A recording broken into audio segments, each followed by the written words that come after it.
ahead of tonight's debate in South Carolina, though, and 4 days before the primary, the latest NBC News Marist poll shows Joe Biden with a narrow lead over Bernie Sanders in that state. Biden with 27% and Sanders with 23%, within the poll's 6-point margin of error.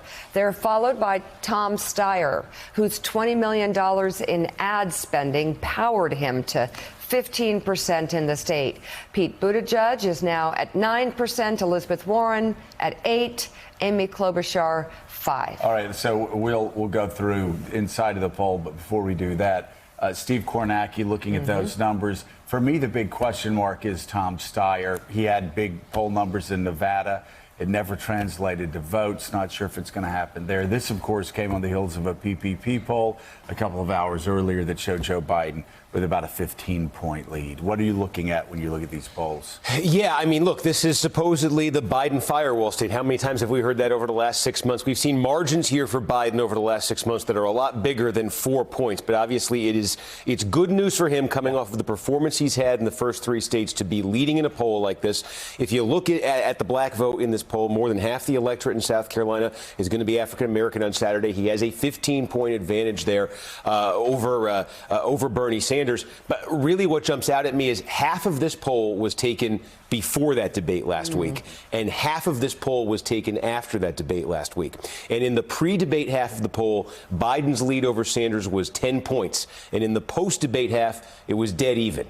And so that tells you these debates really can move these numbers. This is not one of these big early voting states like we had in Nevada where all the votes were cast before this debate. This debate tonight can matter a lot. Yeah. Wow. So let's move on and look at the vote. Yeah, go ahead. Yeah, among voters in black voters in South Carolina, Biden has 35%, Sanders 20%, Steyer 19%, and Warren 7%.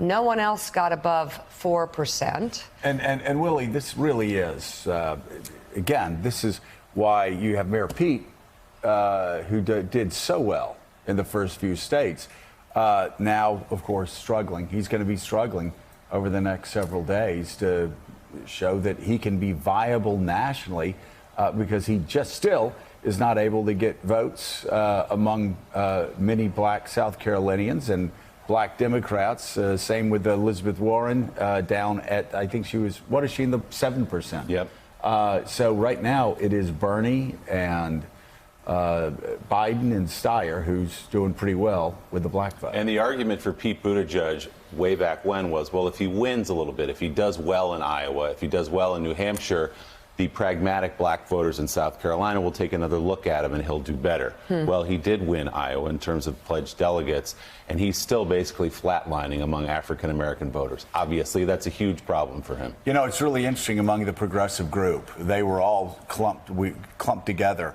not so long ago with Warren and Buttigieg and Sanders.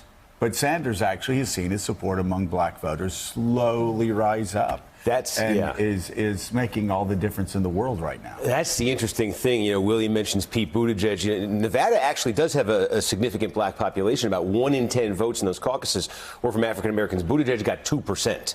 So for the months of talk about Iowa and New Hampshire rolling that into broader support for him, he got 2% in the first test of it. But Sanders is interesting. If you think back to 4 years ago this time, he had won New Hampshire. He had narrowly lost Nevada, narrowly lost Iowa. And the question in South Carolina for Sanders 4 years ago was, could he attract significant African-American support against Hillary Clinton? Could he make it a game in South Carolina? Could he make it a game with black voters throughout the South in particular? South Carolina was the test of that 4 years ago. And among black voters, it was Hillary Clinton 86-14 in South Carolina over Bernie Sanders. He lost the black vote by 72 points 4 years ago. So he's down in this one by 15, but I think there's an opportunity for him to, you know, potentially with a good debate last night. This poll, I should note, too, our poll was taken before that result from Nevada.